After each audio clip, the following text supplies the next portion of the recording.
साथीहरू शुभ नयना करुणामय गौरी हर श्री वरद विनायक दिनु होला।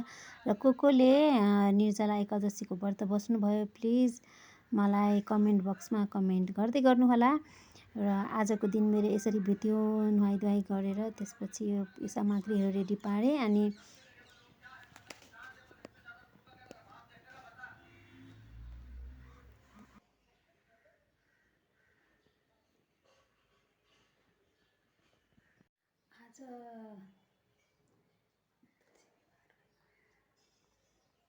आज निर्जला एकादशी छ। अनि आज म बिहानै उठेर नुहाई गरेर अनि सबै घरहरू पुछपाछ सफा गरेर अनि पूजा को सबै प्रिपरेसन भाँडाकुँडामा सबै सफा गरेर अनि त्यसपछि तुलसीको बोटको लागि मैले गमलामा चाहिँ माटो साटो राखेको छु पहिलादेखि नै।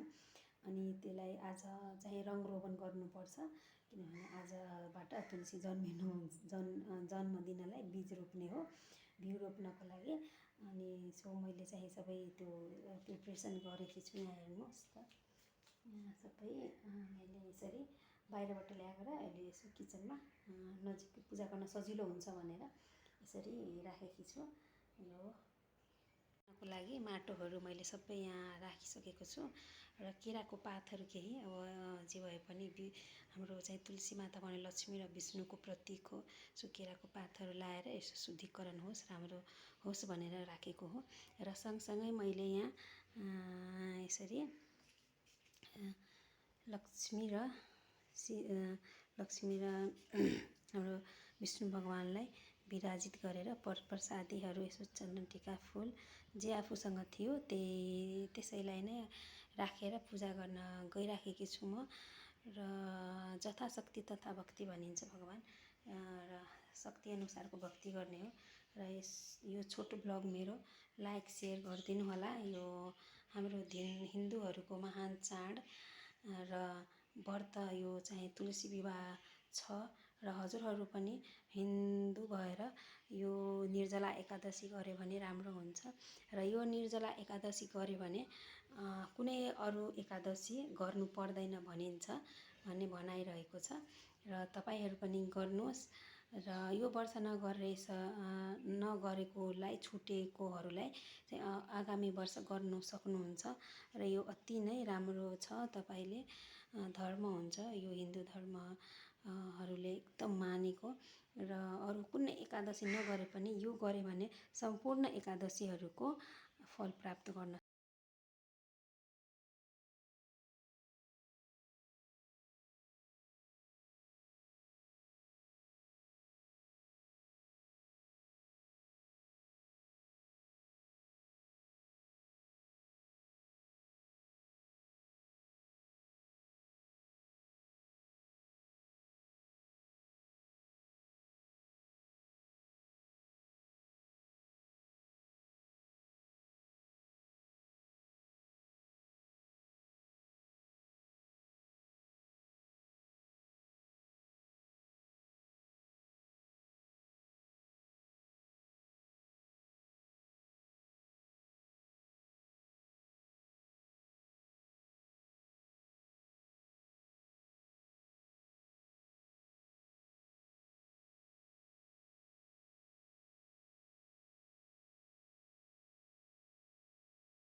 रेडी भइसकेको छु अफिस जानलाई। पूजापाठ सबै गरियो, अब चाहिँ अफिसको लागि तयारी। हस्बेन्ड आउनुहुन्छ, अहिले उहाँ मर्निङ वाक जानुभएको छ उहाँ, अनि आएर अनि आज मर्निङ वाक गर्न उहाँलाई मन लागेर अनि मर्निङ वाक जानुभएको रहेछ। अनि मर्निङ वाकबाट आएपछि म पूजा गर्छु र अफिस जान्छु, तिमीलाई ढिलो हुन्छ भने तिमी जाऊ भन्नुभएको छ। सो म अब जान लागेको। By by.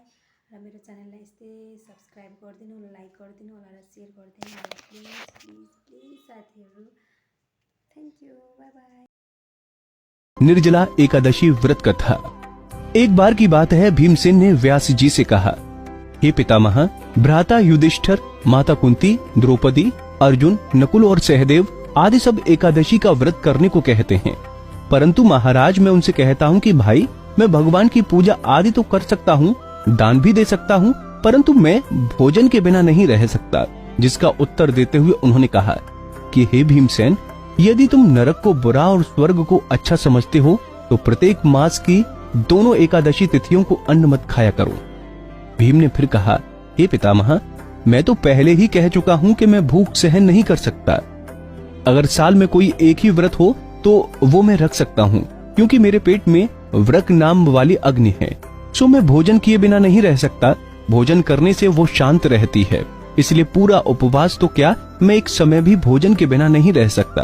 अतः आप मुझे कोई ऐसा व्रत बताइए जो वर्ष में केवल एक बार करने से ही मुझे स्वर्ग की प्राप्ति हो जाए। श्री व्यास जी ने कहा, हे पुत्र, बड़े बड़े ऋषियों ने बहुत शास्त्र बनाए हैं, जिनसे बिना धन के थोड़े परिश्रम से ही स्वर्ग की प्राप्ति हो सकती है। ठीक उसी प्रकार शास्त्रों में दोनों पक्षों की एकादशी का व्रत मुक्ति के लिए रखा जाता है। व्यास जी के ऐसे वचन सुनकर भीमसेन भयभीत हो गए और नरक में जाने के नाम से कांप कर कहने लगे कि अब क्या करूं? एक मास में 2 व्रत तो मैं नहीं कर सकता, परंतु हाँ, वर्ष में एक व्रत करने का प्रयत्न मैं अवश्य कर सकता हूँ। अतः वर्ष में एक दिन व्रत करने से अगर मेरी मुक्ति हो सकती है तो कृपया ऐसा कोई व्रत बताइए। भीम को ऐसे डरता देखे व्यास जी ने भीम से कहा, वृषभ और मिथुन की संक्रांति के बीच ज्येष्ठ मास के शुक्ल पक्ष की जो एकादशी आती है उसे निर्जला एकादशी के नाम से जाना जाता है। तुम अगर स्वर्ग की प्राप्ति चाहते हो तो इस निर्जला एकादशी का व्रत करो। इस एकादशी के व्रत में स्नान और आचमन के अलावा जल वर्जित होता है, तो वहीं आचमन में 6 मासे से अधिक जल नहीं होना चाहिए, अन्यथा वो मद्यपान के सदृश हो जाता है। कहा जाता है कि इस दिन भोजन नहीं करना चाहिए, क्योंकि भोजन करने से व्रत नष्ट हो जाता है। व्यास जी के अनुसार अगर इस एकादशी को सूर्योदय से लेकर द्वादशी के सूर्योदय तक जल ग्रहण न किया जाए तो समस्त एकादशी तिथियों के व्रत का फल प्राप्त होता है। हिंदू धर्म शास्त्रों के अनुसार द्वादशी को सूर्योदय से पहले उठकर स्नान आदि करके ब्राह्मणों को दान आदि देना चाहिए। इसके पश्चात भूखे और सत्पात्र ब्राह्मण को भोजन कराकर फिर स्वयं भोजन करना चाहिए। मान्यता है कि इसका फल पूरे वर्ष की संपूर्ण एकादशी तिथियों के समान होता है। आगे व्यास जी ने भीमसेन से कहा कि इस व्रत के बारे में मुझको स्वयं भगवान ने बताया है। इस एकादशी का पुण्य समस्त तीर्थों और दानों से अधिक है। व्यक्ति द्वारा केवल एक दिन निर्जल रहने से तमाम पापों से मुक्ति मिलती है। जो जातक निर्जला एकादशी का व्रत करता है, ऐसा कहा जाता है कि उन्हें मृत्यु के समय यमदूत आकर नहीं घिरते, वरन भगवान के पार्षद उसे पुष्पक विमान में बिठाकर स्वर्ग को ले जाते हैं। संसार में सबसे श्रेष्ठ निर्जला एकादशी का व्रत है, अतः श्रद्धा पूर्वक इस व्रत को करना चाहिए तथा उस दिन ओम नमो भगवते वासुदेवाय मंत्र का उच्चारण व गोदान करना चाहिए।